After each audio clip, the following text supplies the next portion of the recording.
ప్రభువా మమ్మల్ని కనికరించుము. క్రీస్తు మమ్మల్ని కనికరించుము. ప్రభువా మమ్మల్ని కనికరించుము. అందరం కూడా అపోస్తలుల విశ్వాస ప్రమాణం భూమి ఆకాశం సృజించిన సర్వశక్తి గల తండ్రి అయిన దేవుని నమ్ముచున్నాను. ఆయన ఏక కుమారుడును మన ప్రభు అయిన యేసు క్రీస్తును నమ్ముచున్నాను.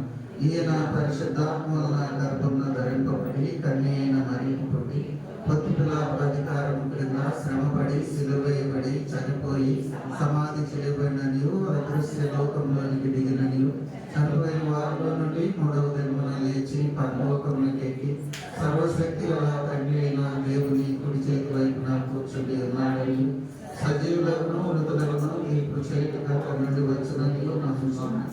పరిశుద్ధాత్మను నమ్ముచున్నాను. పరిశుద్ధ క్రైస్తవ సంఘములు పరిశుద్ధుల సహవాసములు పాప క్షమాపణలు శరీర పునరుత్థానములు నిత్య జీవములు నమ్ముచున్నాను. ఆమేన్. అందరము అదే విధంగా నిలవబడి ఉండగా కీర్తన గ్రంథం నుండి 100వ కీర్తన ఉత్తర ప్రదేశంగా చదువు.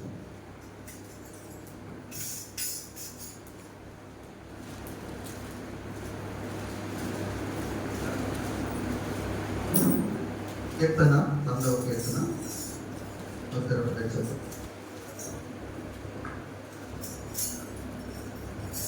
సమస్త దేశములారా యెహోవాకు ఉత్సాహధ్వని చేయుడు.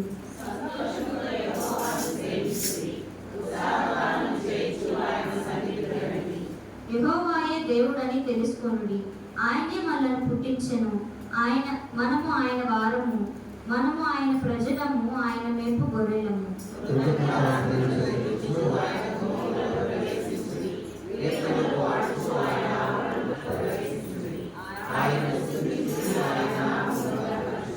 యెహోవా దయాళుడు, ఆయన కృప నిత్యముండును, ఆయన సత్యము తరతరముండును.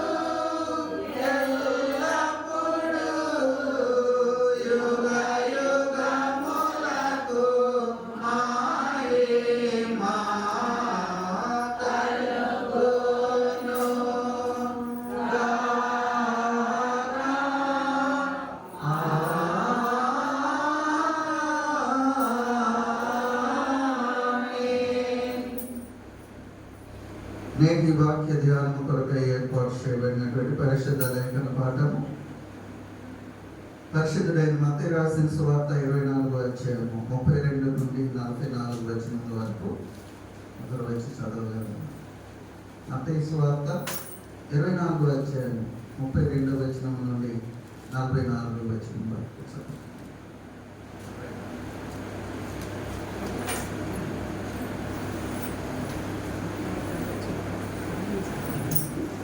ఈ దినముగా ఏర్పాటు చేయబడినటువంటి దేవుని వాక్య భాగము మత్తయి సువార్త 24వ అధ్యాయము 32వ వచనం నుండి 44వ వచనం వరకు.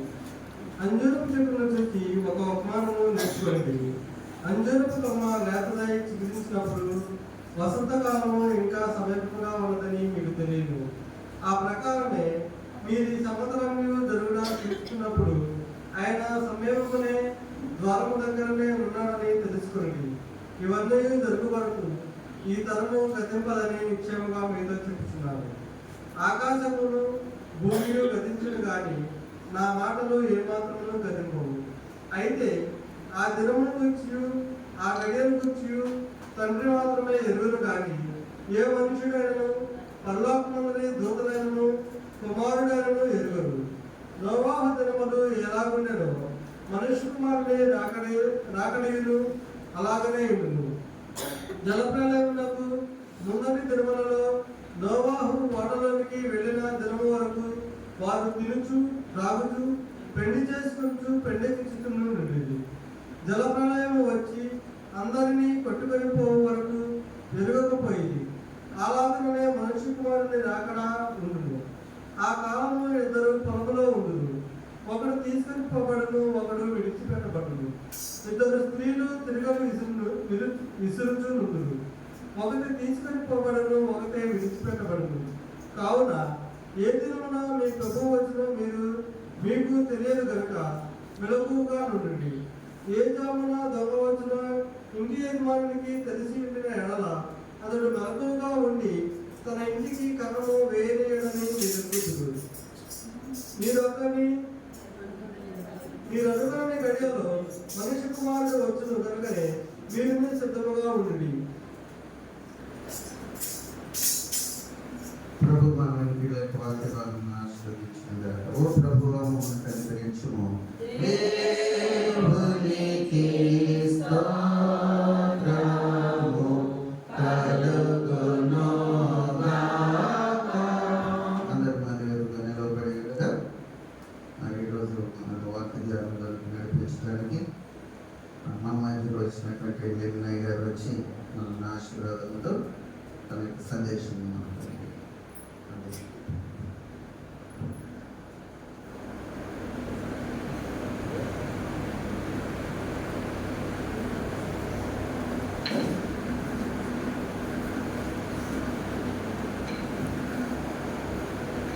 మన తండ్రి దేవుని నుండి ప్రభువైన యేసుక్రీస్తు నుండి కృపయు సమాధానం కలుగును గాక.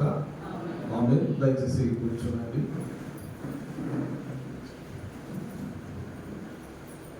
దేవుని నామానికి స్తోత్రం కలుగును గాక.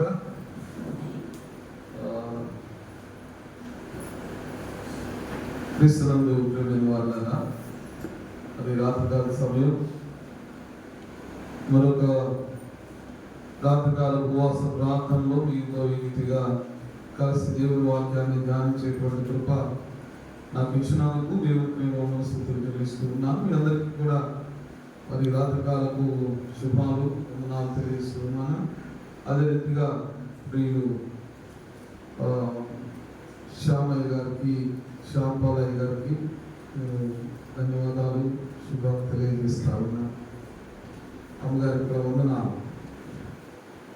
అందరు బాగున్నారా? మంచిది. నేను రెండవ రాకడను గురించి వర్తమానాలు గత 2 నెలల క్రితం మీ మధ్యకి రావడం జరిగింది. లేటకు ముందు దానియేలు గ్రంథకర్త రాసినటువంటి దర్శన గ్రంథంలో నుండి 9వ అధ్యాయము 24 నుండి 27 వచనాల్లో ఉన్నటువంటి విషయాల గురించి చాలా మరి విపులంగా ఆ రోజున మనం ధ్యానం చేస్తామని నేను తలస్తూ ఉన్నా.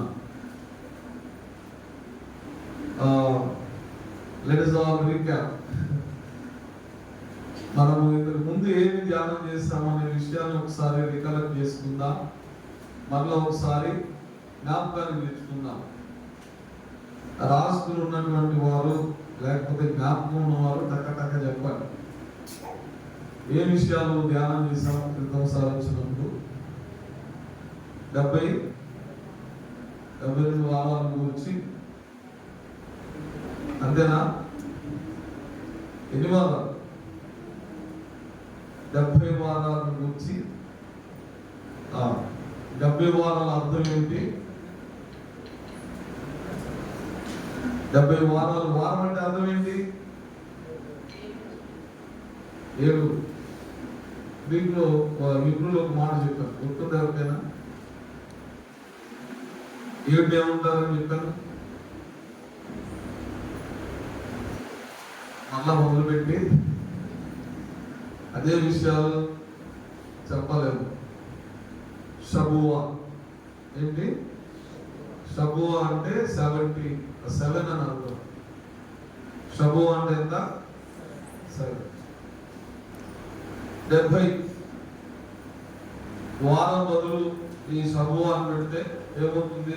70 seconds of 7 అంటే 70 sevens అంతా 490 490 సంవత్సరాలకు సంబంధించి దర్శన వాక్యం ఎలా నెరవేరుతుంది అనే విషయాన్ని మనం జ్ఞాపకం చేసుకున్నాం. ఎప్పటి వరకు ఇది 69 వారాలు ఎప్పటివరకు గడిచిపోయినాయి? యేసు ప్రభు వారు మరణించక ముందు 69 వారాలు గడిచిపోయింది. దాని గురించి 26వ వచనంలో 27వ వచనంలో చెప్పాడు. ఏమని? యెరూషలేము దేవాలయం మళ్ళా కట్టించవచ్చునని ఆజ్ఞ బయలుదేరిన దగ్గర నుండి అభిషిక్తుడకు అధిపతి నిర్మూలన వరకు మొత్తం ఎన్ని వారాలు చెప్పండి? 49 వారాలు. 69 వారాలు, 7 వారాలు 62 వారాలు. ఎంత? 69 వారాలు గతించిపోయినాయి. 70వ వారం గురించి మనము ప్రస్తావించలేదు. 70వ వారం ఇంకా ప్రారంభము కాలేదు అనే విషయం దగ్గర మనము ఆగిపోయాం. కాబట్టి ఇప్పుడు ఈ 70వ వారానికి ముందు ఏమి జరుగుతాయి అనే విషయాన్ని ప్రభు అయినటువంటి యేసుక్రీస్తు వారిని శిష్యులు అడిగారు. మత్తయి సువార్త 24వ అధ్యాయంలో ఆయన మీ రాకడకు సూచనలు ఏమిటని వారు ఆయనను అడగగా ఆయన ఈ రకంగా మాట్లాడడం మొదలు పెట్టాడు. ఏమని మాట్లాడుతూ ఉన్నాడు? 32వ వచనంలో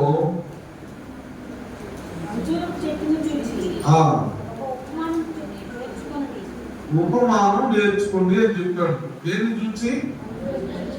అంజూరపు చెట్టును చూసి ఉపమానం నేర్చుకోవాలి. అసలు అంజూరపు చెట్టు ఎవరు, ఏమిటి ఆ ఉపమానం అనే విషయాన్ని మనం ఆలోచన చేయకముందు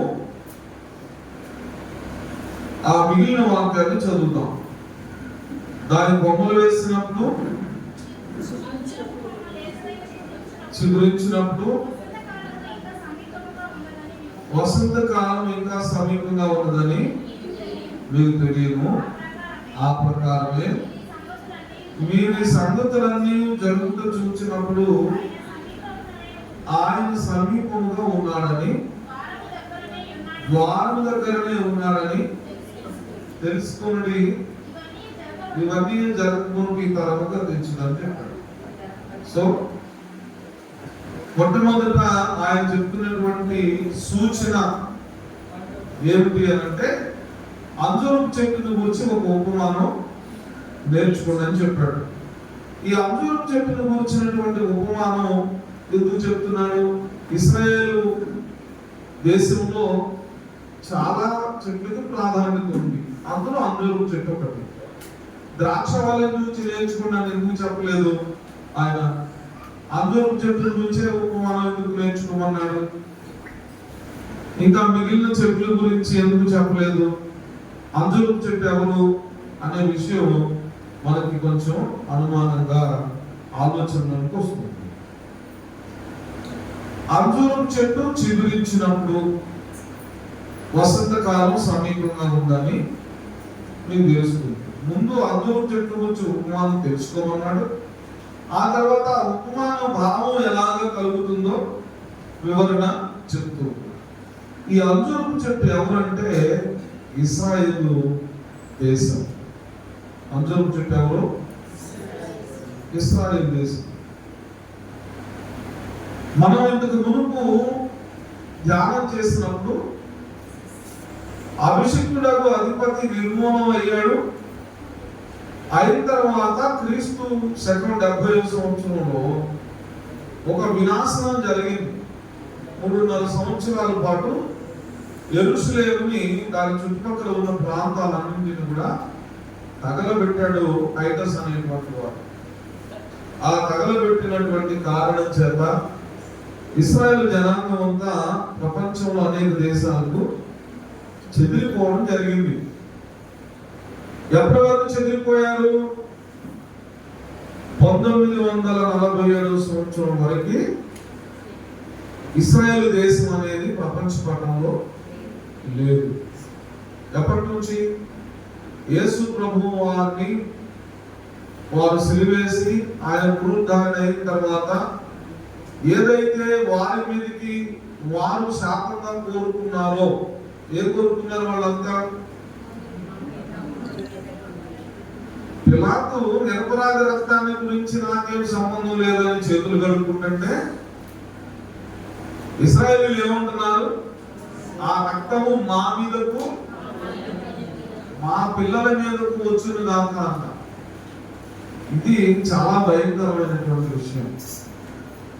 మనం చాలా సార్లు మన కుటుంబాల్లో చాలా ఈజీగా మా పిల్లలు చూడండి అని అంటాం.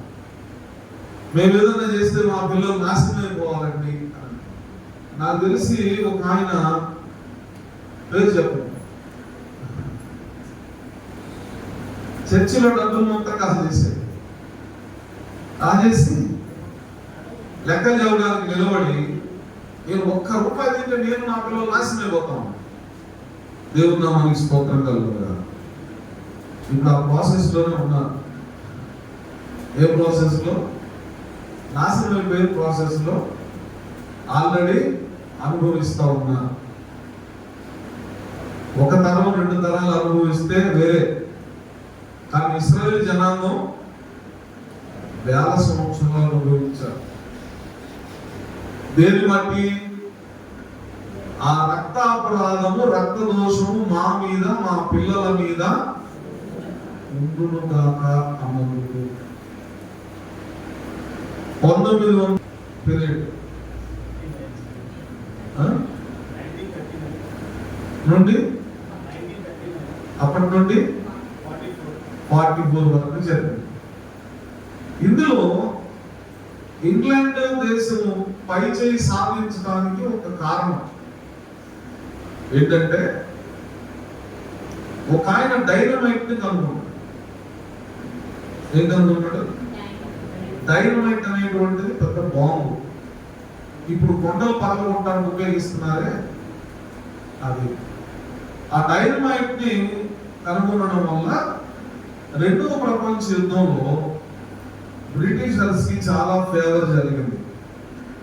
యుద్ధం జరిగితే యుద్ధం చేసిన దేశాలు 2, గెలిచిన దేశం ఓడిపోయిన దేశం 2 నష్టపోతాయి. అది ఏ దేశమైనా కావచ్చు. 2 దేశాల్లో అమాయకులు చచ్చిపోతారు, ఏ సంబంధం లేని ప్రజలు చనిపోతారు, చిన్నపిల్లలు చనిపోతారు. అది దాని గురించి మనం వర్ణించడానికి కూడా వీలు లేనంత నష్టం జరుగుతుంది.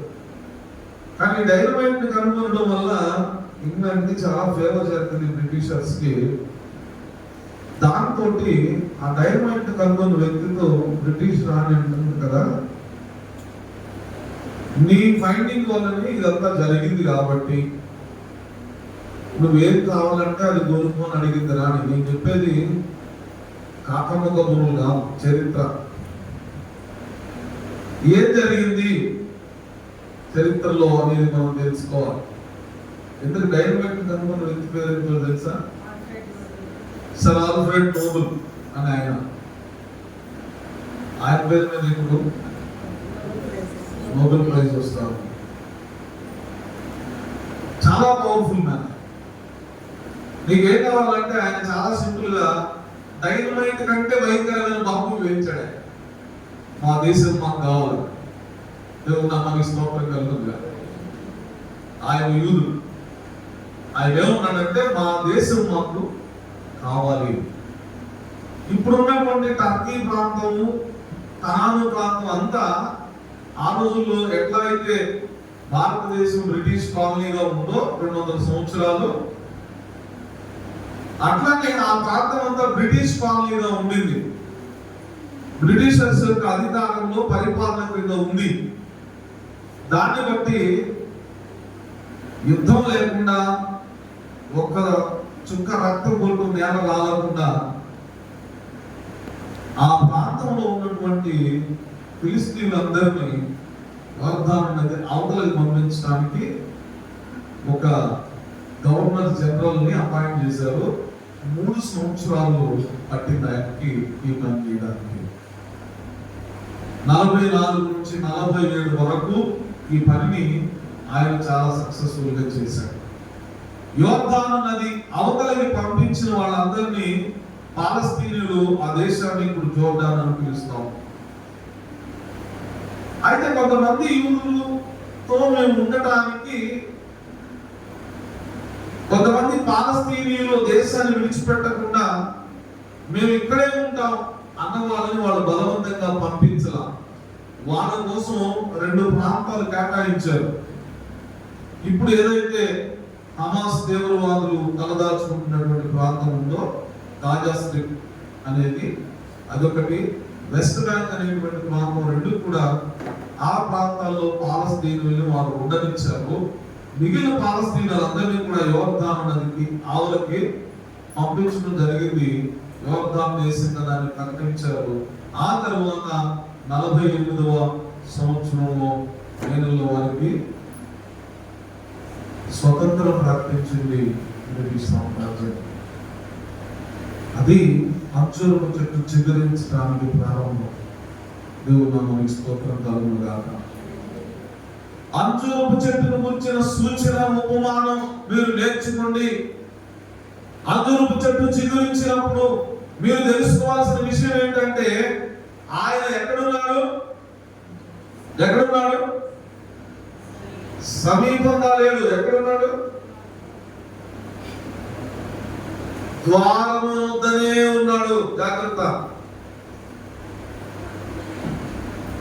ద్వారం దగ్గర ఉండడానికి, ద్వారం తెచ్చుకొని లోపలికి రావడానికి ఎంత టైం పట్టింది? ద్వారం దగ్గర ఉన్నాడు అని అంటే, తలుపు దగ్గర ఉన్నాడు, తలుపు తెచ్చుకుని లోపలికి రావడానికి ఎంత టైం పట్టింది? ఫ్యూ సెకండ్స్ కదా. ఇది సూచన మీరు కలిగినప్పుడు ఆయన ద్వారం దగ్గరే ఉన్నాడు అంటే ఏ క్షణంలోనైనా ద్వారం తెచ్చుకొని ఆయన రాబోతున్నాడు అనే విషయాన్ని మీరు సూచన ప్రాయంగా నేర్చుకోండి, తెలుసుకోండి అని ప్రభువు ఆయన వెంబడించినటువంటి శిష్యులకు, ఆయన నమ్మినటువంటి వారందరికీ ఆ దినాన ప్రకటించడం జరిగింది. ఇది ఎప్పుడు ప్రకటించాడు ఆయన? యేసు ప్రభు బ్రతికున్న కాలంలో, ఆయన చనిపోక ముందు, ఆయన సిలువెత్తక ముందు చెప్పినటువంటి మాట. ఎప్పుడు నెరవేరింది ఇది? 1948 సంవత్సరంలో నెరవేరింది. దాని గురించి ఆయన చెప్తుంది ఏంటంటే, ఇప్పుడు 48 ఎంతకాలం అయింది అంటే ఇప్పుడు మనం ఏ పీరియడ్లో ఉన్నాం? ఏ కాలంలో ఉన్నాం మనం? ఆయన ద్వారం దగ్గరే ఉన్న కాలంలో మనం ఉన్నాం. ద్వారం తీసుకొని లోపలికి రావడానికి పెద్ద సమయం ఆయనకి అక్కరలేదు. కాబట్టి మిమ్మల్ని ఏదో భయపెట్టడానికి మాటలు చెప్పట్లేదు. ఇవన్నీ తెలుసుకొని భయపడిపోయి ఒక 2 రోజులు భయపడిపోయి సరిగ్గా నిద్ర పట్టక 3వ రోజు యథావిధిగా మన పనులు మనం చేసుకోవడం కోసం చెప్పట్లా. యేసు ప్రభు మరలా వస్తాను అని చెప్పడానికి ఆయన ప్రవచించినటువంటి ప్రవచనాల యొక్క ఆధారాన్ని మనం పరిశీలన చేస్తా ఉన్నాం. యేసు ప్రభు 2వ రాకడలో రానయ్యున్నటువంటిది ముమ్మాటికి సత్యం అనేది లేఖనము చెప్తూ ఉంది అనే విషయాన్ని మనం రూఢిపరుచుకుంటూ మనం ఆలోచన చేస్తున్నాం. ఎందుకు మనం ఆలోచన చేయాలి అని అంటే, ఖచ్చితంగా నీవు నేను అందులో ఉంటాం కాబట్టి. కాబట్టి మొట్టమొదట విషయం ఈరోజు మనం నేర్చుకున్నది ఏంటి? అంజూరపు చెట్టును గురించిన వసంత కాలం సమీపంగా ఉంది అని మీకు అర్థమవుతుంది. కాబట్టి ప్రభు వచ్చే కాలం సమీపంగా ఉందనే విషయాన్ని మనందరం కూడా అర్థం చేసుకోవాల్సిన వారుగా ఉంటున్నాం. ఇప్పటికే ఎంతకాలం అయింది స్వాతంత్రం వచ్చి? మనకి 76 అంతేనా? వాళ్ళొక సంవత్సరం కనుక వాళ్ళకి వచ్చి ఎంతకాలం అయింది? 2వ మాట ఆయన ఏం మాట్లాడుతున్నాడు అని అంటే, ఇది జరుగుతుంది కానీ అప్పుడే అర్థం రాదంటున్నాడు. ఇంకొక మాట కూడా చెప్తా ఉన్నాడు ఆయన. ఇది ఎప్పుడు జరుగుతుంది అనే విషయం మీకు ఎవరైనా వచ్చి పలానా సమయంలో జరుగుతుంది, ప్రభు అక్కడ ఉన్నాడు ఇక్కడ ఉన్నాడు అని చెబితే ఎవరు నమ్మొద్దు, మోసపోవద్దు. ఎందుకని? ఎప్పుడు వస్తాడు అనే విషయం తండ్రికి తప్ప కుమారునికి కూడా తెలియదు, దేవదూతలకు కూడా తెలియదు. ఇక్కడ మనకు ప్రశ్న. తెస్సలోనిక సంఘానికి రాసినటువంటి పత్రికలో 5వ అధ్యాయంలో ఆయన ఒక మాట చెప్పాడు. తెస్సలోనిక సంఘానికి రాసినటువంటి మొదటి పత్రిక 5వ అధ్యాయంలో ఒక మాట చెప్పడం జరిగింది.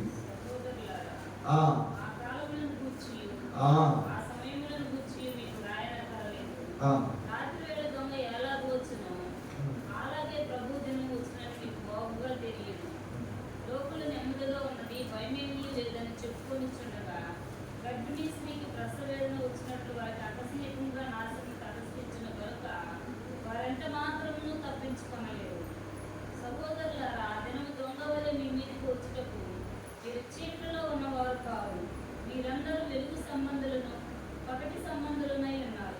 మనము రాత్రి వారము కాము, చీకటి వారము కాము. మనము కావున ఇతరుల వలె నిద్రపోక మెలకువగా ఉండి మత్తులకు కాకయుందము. నిద్రపోవారు రాత్రి వేళ నిద్రపోదురు, మత్తుగా ఉండువారు రాత్రి వేళ మత్తుగా ఉండురు. మనం పగటి వారమై ఉన్నాము కనుక మత్తులమై ఉండక విశ్వాస ప్రేమలను కవచము రక్షణ నిరీక్షణ అనే శిరస్త్రాణం ధరించుకుందాము. చాలు, థ్యాంక్ యూ.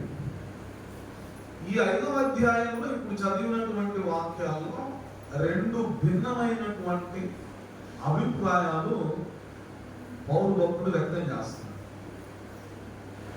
ఒకవైపు ఏమంటున్నాడు? ప్రభు దినం దొంగలాగా వస్తుంది అని చెప్తాడు. లోకులు జాగ్రత్తగా ఆలోచించాలి. ప్రతి పదం చాలా విలువైంది, మనం ఆలోచన చేయాలి.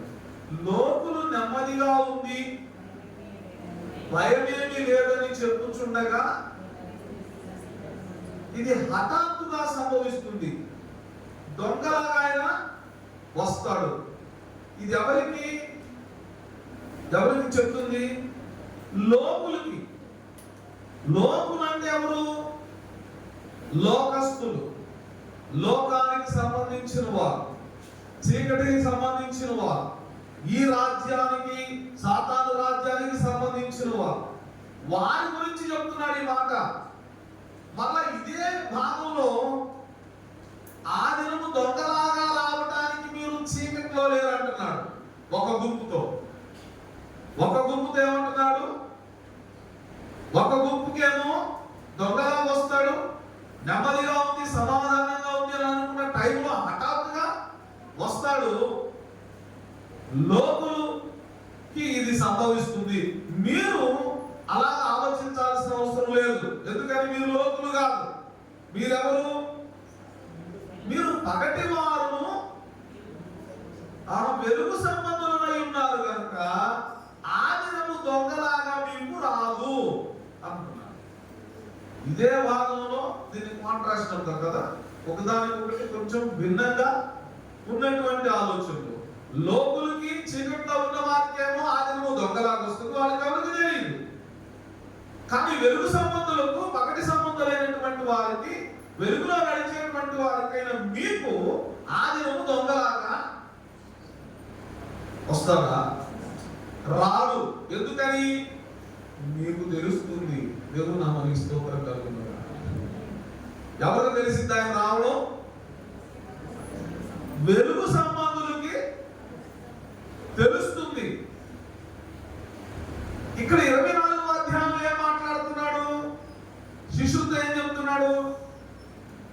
మనం చదివినటువంటి వాక్యంలో ఇదిగో ప్రభు ఎక్కడ ఉన్నాడు, అక్కడ ఉన్నాడు అని చెబితే వెళ్ళకండి, కుమారుని కూడా తెలియదు, తండ్రికి ఆ దినము తెలుస్తుంది అంటున్నాడు. పౌలు భక్తులు ఏమంటున్నాడు? మీరు వెలుగు సంబంధులు, పగటి సంబంధులు కాబట్టి ఆ దినం గురించి మీకు రాయనక్కర్లేదు, ఎందుకంటే మీరు తెలుసుకుంటారు అంటున్నాడు. మరి ఈ తెలుసుకునే విషయంలో క్రమంలో లోకులైన వారికే ప్రభువు దినము దొంగలాగా రావడం అనేది సంభవిస్తుంది అనే విషయం మనం స్పష్టంగా అర్థం చేసుకోవాలి. ఇప్పుడు చెప్పండి, దేవుని బిడ్డలకి, వెలుగు సంబంధులకి దేవుని రాకడ గురించి ఎలా తెలుస్తుంది? ఎలా తెలుస్తుంది? లేఖన పరిశోధన ద్వారా, లేఖనాలను పరిశోధించడం ద్వారా, చదవడం ద్వారా కాదు, పరిశోధన చేయాలి. అంటే ఏం చేయాలా? దాని మీద విస్తృతమైన అధ్యయనం చేయాలి. ఇది పరిశోధన. అలాగా మనం చేస్తాము కనుక మనకి ఆ దినాన్ని గురించి తెలుస్తుంది అన్నాడు. అయితే ప్రభు చెప్తున్నటువంటి ఈ మాటను కూడా మనం జ్ఞాపకం చేసుకోవాలి. ఇప్పుడు మనం దాన్ని గ్రహించలేకపోతున్నాం అంటే అర్థం ఏంటంటే, మనం లేఖనాల పరిశోధన చేయడంలో వెనుకబడి ఉండాలి, లేదంటే చీకటి సంబంధులుగానైనా ఉండి ఉంటారు. కాబట్టి ఈ రెండు కూడా ప్రమాదకరమే. ఎందుకని ప్రభు ఏం చెప్తున్నాడు? అంజూరపు చెట్టు చిగురించినప్పుడు మీకు అర్థం అవ్వాల్సింది ఏంటంటే, ఆయన ద్వారం దగ్గరే ఉన్నాడనే విషయం. ఆయన ద్వారం దగ్గరే ఉన్నాడంటే ఏ క్షణంలోనైనా రావచ్చు. కాబట్టి మనం ఏం చేయాలి? మెలకువగా ఉండి ఆయన కొరకు కనిపెట్టుటలో, లేఖనాలను పరిశోధించుటలో మనము తలమునకలై ఉండాలి. అలా ఉన్నప్పుడు ఆయన కొరకు మనం సిద్ధపడుతున్నాం, ఆయన కొరకు ఎదురు చూస్తున్నాం. ఎప్పుడు వచ్చినా మనకి ఇబ్బంది లేదు, కానీ ఆ వచ్చేది మాత్రం మనకి తెలిసే వస్తాడు. దేవుని నామమునకు స్తోత్రం కలుగును గాక. అయితే దాని కొరకు ఒక రెండు సూచనల గురించి మాట్లాడుతున్నాడు. ఆ దినాలు మొట్టమొదట నోహు దినాల గురించి ప్రస్తావించడం జరిగింది. ఆ దినాలు ఏ దినాల్లాగా ఉంటాయి? నోహు దినములాగా ఉంటాయి. నోహు దినాల గురించి అక్కడ రెండు మాటలు వర్ణించాడు ఆయన. ఏంటవి? జనులు తినుచు, తాగుచు, పెళ్లి చేసుకోవచ్చు, పెళ్లికించుకోవచ్చు,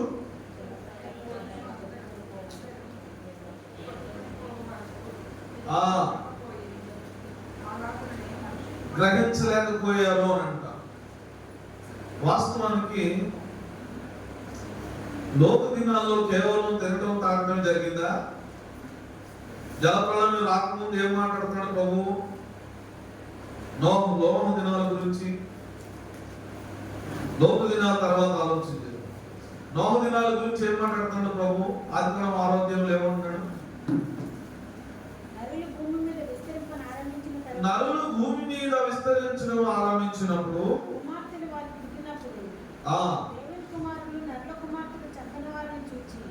వారందరితో తమకు వయసు మనసుకు నచ్చిన స్త్రీలను వివాహం చేసుకుని, అప్పుడు యెహోవా, నా ఆత్మ నరులతో ఎల్లప్పుడూ వాదించదు. వారు తమ అక్రమ విషయంలో ఎరమాత్రులే ఉన్నారు. అయినను వారి దినములు 120 ఏళ్ళు. ఆ దినముల్లో నెఫిలీలు వారు భూమి మీద ఉండిరి, తరువాతను ఉండిరి. దేవుని కుమారులు నరుల కుమార్తెతో పోయినప్పుడు వారికి పిల్లలు కలిగి, పూర్వకాలమందు వారు పేరు పొందిన సూర్యుడు వీరే. నరుల చెడుతనము భూమి మీద గొప్పదని, వారి హృదయం యొక్క తలంపులని ఊహాంతయి ఎల్లప్పుడూ కేవలం చెడ్డదని యెహోవా చూచి, తాను భూమి మీద నరులను చేసిన వరకు యెహోవా సంతాపం నుండి తమ హృదయంలో నచ్చుకునేది. అప్పుడు యెహోవా, ఈ సంగతి అంతా మనకు తెలుసు. ఎందుకు చదవమన్నానంటే కొన్ని పదాలు కావాలి అందులో. జలప్రళయం రాకముందు, నోహుతో దేవుడు మాట్లాడక ముందు జరుగుతున్న సంఘటనలు ఒక్కొక్కటి చూద్దాం. ఏం చెప్తున్నాడు ఆయన? నోహు దినాల్లో ఉన్నట్లుగా ఉంటుంది. ఎప్పుడు? ప్రభువు రాకడ దిన సమీపంలో. నోహు దినాల్లో ఏం జరిగింది అంటున్నాడు? దేవుని కుమారులు నరుల కుమార్తెలు అందంగా ఉండుట చూచి తమ మనసుకు వచ్చిన వారిని వారి వివాహాలు చేసుకున్నారు. దానివల్ల ఎవరు కలిగారు? దానివల్ల నెఫీలు అనేటువంటి సంతతి వారు కలిగారు. ఈ నెఫీలు ఎవరు? భూమి మీద పడద్రోయబడినటువంటి దేవుని కుమారులకు భూసంబంధమైనటువంటి మనుష్య కుమార్తెలకు కలిగినటువంటి వారు నెఫీలు. అంటే వీరిలో ఎవరిది బీజం ఉంటది? దేవుని కుమారుల బీజం వీరిలో ఉంటుంది. కామన్ గా హ్యూమన్ రేస్ కాదు. వీళ్ళెవరు కాదు? మానవ సంతతి కాదు. నెఫీలు అంటే ఒకళ్ళు ఎవరు గుర్తు రావాలి మనకి? భాషలు తారుమారైనప్పుడు నిమ్రోద్ అనే ఒకడు ఏం చేస్తున్నాడు? బాబేలు గోపురాన్ని కట్టడం ప్రారంభించి కడతా వెళ్తానే ఉన్నాడు. ఎందుకు కడతా వెళ్తా ఉన్నాడు అని అంటే దేవుని రహస్యాన్ని తెలుసుకునే ప్రయత్నం చేశాడు. ఎవరు? నిమ్రోద్. నిమ్రోద్ ఎవరు? నెఫీలు. నిమ్రోద్ ఎవరు? నెఫీలు. నోము తర్వాత కూడా నెఫీలీలు ఉన్నారు అనడానికి వారే సాక్ష్యం. అంతేకాదు యేసు ప్రభు వారి కాలంలో కూడా నెఫీలుల సంతతికి సంబంధించిన వారిని గురించిన ప్రస్తావన ఉంది. అంతవరకు ఎందుకు? యెహోషువ యెరికో పట్టణానికి వేగుల్ని పంపించాడు. ఎవరెవరు వెళ్ళారు? వారిలో మోషే పంపించినప్పుడు యెహోషువ కాలేబులు ఆ టీంలో ఉన్నారు. మోషే వాళ్ళని వేగు చూడడానికి ఎరుకోకు పంపిస్తే వాళ్ళు కొంతమంది వచ్చి ఏమి రిపోర్ట్ చెప్తున్నారు? వాళ్ళు ఎదురుగా మనం మిడతల్లాగా ఉన్నాం, వాళ్ళు నెఫీలులకు సంబంధించిన వాళ్ళు ఆజానుభావులు అని అన్నాడు. అంటే కామన్ గా మన ఎత్తుకి వాళ్ళ ఎత్తు 2 అంతలు ఉంటారు. నేను 5 అడుగులు ఉంటే వాళ్ళు 10 అడుగులు ఉంటారు. 10 అడుగులు ఎత్తు మనిషి ముందు నేను నిలబడితే ఎలా ఉంటాను? ఊహించడం కూడా కష్టంగా ఉంది కదా. అప్పుడప్పుడే నడక నేర్చుకునేటువంటి పసిపిల్లలు మన ముందు నిలబడితే ఎలా ఉంటారు? మనం అట్లా ఉంటాం వాళ్ళ ముందు. ఇదే విషయం వాళ్ళు తీసుకొచ్చి మోసేకి చెప్పారు. కానీ యెహోషువ కాలేబులు ఏమంటున్నారు తెలుసా? వాళ్ళని వీళ్ళే కావచ్చు కానీ దేవుడు మనకు వాళ్ళని అప్పచెప్తాడు అని చెప్పి దేవుడు మనకి స్తోత్రం కలుగుతుందా. అయితే మన అంశం అదిగా ఈ నెఫీలుల యొక్క ఆరిజిన్ ఏంటి, ఎక్కడ ప్రారంభమైందంటే నోవహు దినాల్లో ప్రారంభమైంది. నోవహు దినాలకు ముందు జరిగినటువంటి క్రమం ఇదే. ఎవరు నెఫీలు? దేవుని కుమారులకి నరుల కుమార్తెలకు పుట్టినటువంటి వారు. వీళ్ళు ఎవరంటే ట్రాన్స్హ్యూమన్స్. ఎవరు వీళ్ళు? ట్రాన్స్హ్యూమన్స్ అంటే కంప్లీట్ హ్యూమన్ బీయింగ్స్ కాదు. సగం మనుషులు, సగం దేవుని కుమారులకు సంతతికి సంబంధించిన. అలాగా నోవహు దినాల్లో జరిగింది. ప్రభు ఏం చెప్తున్నాడంటే అంత్య దినాలకు ఒక సూచన ఏంటంటే నోవహు. ఇప్పుడు ఎగ్జాక్ట్ గా అదే జరుగుతుంది. ఏంటది? ట్రాన్స్హ్యూమన్స్ ని తయారు చేసే పనిలో ప్రస్తుత కాలంలో ఉన్న సైంటిస్టులు అందరూ కూడా ఉన్నారు. అప్పుడేమో ట్రాన్స్హ్యూమనిజం జరిగింది. ఇప్పుడు ట్రాన్స్హ్యూమనిజం గురించి మనం ఆలోచన చేస్తే భారతదేశంలో కూడా ఈ ట్రాన్స్హ్యూమనిజానికి సంబంధించినటువంటి ఆనవాళ్ళు భారతీయ పురాణాల్లో కూడా ఉన్నాయి. చాలా జాగ్రత్తగా మనం గమనిస్తే నా గొంతు వినపడుతుంది కదా. ఒక ఆయనకి మణి మనిషి శరీరం ఏనుగు తలకాయ ఉంది. ట్రాన్స్హ్యూమనిజం విత్ అనిమల్స్. ఎవరు చేశారు ఆ పని? ఆయన పేరేంటి తెలుసా? వినాయకుడు. మనిషికి ఏనుగు తలకాయ ఉంటుంది, ఇంకొక ఆయనకి మనిషి శరీరం ఉంటుంది, సింహం తలకాయ ఉంటుంది. ఆయన పేరేంటి? మనం అనుకుంటాం ఇవన్నీ పురాణాలే, ఇందులో ఏ విషయం లేదండి. కానీ ట్రాన్స్హ్యూమనిజం అనేది ఆదిమ కాలంలో జరిగింది. దానికి సూచనగా ప్రపంచంలో ఉన్న చాలా మతాల్లో దానికి సంబంధించినటువంటి మూలాలు దాచబడి ఉన్నాయి. మనం చాలా జాగ్రత్తగా ఆలోచించాల్సిన విషయం ఏంటంటే, ఇప్పుడు ఎగ్జాక్ట్ గా అది జరుగుతుంది. జెనీవాలో సర్న్ అనేటువంటి ఒక సంస్థ, CERN, సర్న్ అనేటువంటి ఒక ఆర్గనైజేషన్. అందులో ఉన్న వాళ్ళంతా గాడ్ ఎలిమెంట్ ని కనుగొనాలనేటువంటి ప్రయత్నం చేస్తున్నటువంటి సైంటిస్టులు. వాళ్ళు చదువుకున్న చదువులు మామూలు చదువులు కాదు, గొప్ప గొప్ప చదువులు చదివారు. 1, 2, 3 PhD చేసిన వాళ్ళు అక్కడ ఉన్నారు.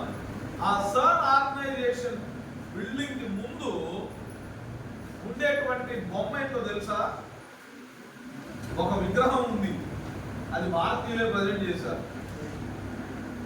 దానికి కూడా కారణం ఉంది. ఆ విగ్రహం ముందు ఉండేటువంటి బొమ్మ, ఆ సర్న్ ఆర్గనైజేషన్ బిల్డింగ్ కి ముందు ఉండేటువంటి బొమ్మ నటరాజు బొమ్మ. ఎవరు నటరాజు అంటే? శివుడు. ఎందుకు అదే ప్రజెంట్ చేశారు? ఎందుకు శివుడు బొమ్మను వాళ్ళు అక్కడ పెట్టారని అంటే, ఇండియన్ ఎపిక్స్ లో, ఇండియన్ పురాణాస్ లో ట్రాన్స్హ్యూమనిజాన్ని ప్రారంభించిన వాడు శివుడు. అందుకని అక్కడ శివుడు బొమ్మ. ప్రపంచ మేధావులంతా కలిసి ఈ యొక్క ట్రాన్స్హ్యూమన్ ని తయారు చేయడానికి, జంతువుకి మనిషికి ట్రాన్స్హ్యూమనిజం జరిగింది. దానికి సంబంధించినటువంటి అవుట్కమ్ మనం చూస్తాం. భారతీయ పురాణాలకు సంబంధించి బైబిల్లో ట్రాన్స్హ్యూమనిజం జరిగింది ఆది కాలంలోనే. దానికి సంబంధించినటువంటి వారు నెఫీలులకు సంబంధించిన వారు, నెఫీలుల సంతతికి సంబంధించిన వారు. నిమ్రోద్ అనేవాడు దేవుడు. అసలు నిమ్రోదు కాలంలో భాషలు తారుమారు చేయడానికి కారణం ఏంటంటే, వీళ్ళందరిది ఒక భాష ఉంది, ఒక మాట ఉంది, వీళ్ళు అనుకున్నది సాధించకుండా ఉండలేరని చెప్పి దేవుడు భాషలు చెదరగొట్టారని అంటారు. కాదు, నిమ్రోద్ అనేవాడు ప్రయత్నం ఏంటంటే, మరలా నోవాహు కాలంలో ఏం జరిగిందో అలాగున పడిపోయినటువంటి దేవుని కుమారులైనటువంటి దూతలకు, మరల మనుషులకు సంపర్కం జరిగించి వారి సంతతిని అభివృద్ధి చేయడానికి వాడు ప్లాన్ చేశాడు నిమ్రోద్ అనేవాడు. అది అసలు కారణం. దీనికి ఆధారం ఉంది అని అంటే అదే ఆధారం, వాక్యమే ఆధారం. ఇప్పుడు దేవుడు చెబుతున్నాడు ఏంటి? యేసయ్య చెబుతున్నాడు ఏంటి? అంత్యదినాలకు ముందు జరిగేటువంటి సూచన ఏంటో మీరు తెలుసుకోండి. నోవహు కాలంలో ఏం జరిగిందో, అది మరలా జరుగుతుంది.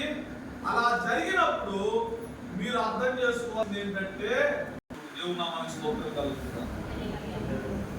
నోవహు కాలంలో జరిగినటువంటి సంఘటన మరలా పునరావృతం అవడం ప్రారంభించబడింది. ఆల్రెడీ సర్న్ అనేటువంటి ఆర్గనైజేషన్, మీరు ఎడ్యుకేటెడ్ పీపుల్ ఎవరైనా ఉంటే you browse on internet. Findings గురించి అన్ని కూడా మీకు వివరంగా నెట్ లో దొరుకుతాయి. You find out for yourself ఏం జరుగుతుందని.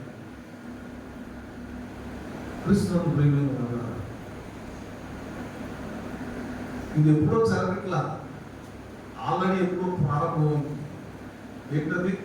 సర్న్ అనేటువంటి సంస్థ ఎప్పుడో ప్రారంభమైంది, కొన్ని సంవత్సరాల క్రితమే ప్రారంభమైంది. వారి యొక్క ప్రయోగాలు ఒకదాని వెంట ఒకటి వారు ఆ ప్రయోగాలను అభివృద్ధి సాధిస్తూనే ఉన్నారు. జాగ్రత్త. ప్రభు చెప్పినటువంటి రెండో సూచన, నోహు దినాల్లో ఉన్నట్టుగా ట్రాన్స్ హ్యూమన్స్ ని తయారు చేయబోతున్నారు. వాళ్ళు ఖచ్చితంగా దేవుని కుమారులకి మనుషు కుమార్తెలకు పుట్టిన వారే అయి ఉండడం కల్లా జంతువులు మనుషులకు సంబంధించినటువంటి ట్రాన్స్ హ్యూమన్స్ ఉంటారు. ఇప్పుడు జరుగుతుంది ఏంటో తెలుసా? ట్రాన్స్ హ్యూమనిజం ఏంటో తెలుసా? Machine and man. Machine and man, సగం మర మనిషి సగం మనిషి, సగం మర మనిషి సగం మనిషి. బాగా చదువుకున్న వాళ్ళంతా చూస్తూ ఉన్నారు కదా, ఏఐ టెక్నాలజీ, ఆర్టిఫిషియల్ ఇంటెలిజెన్స్ తో టెక్నాలజీతో తయారు చేస్తున్నటువంటి మనిషి మర మనిషి సంయుక్త ప్రయోగం చాలా వరకు జరుగుతూ ఉంది. అంటే అలాగా ఒక సైన్యాన్ని కూడా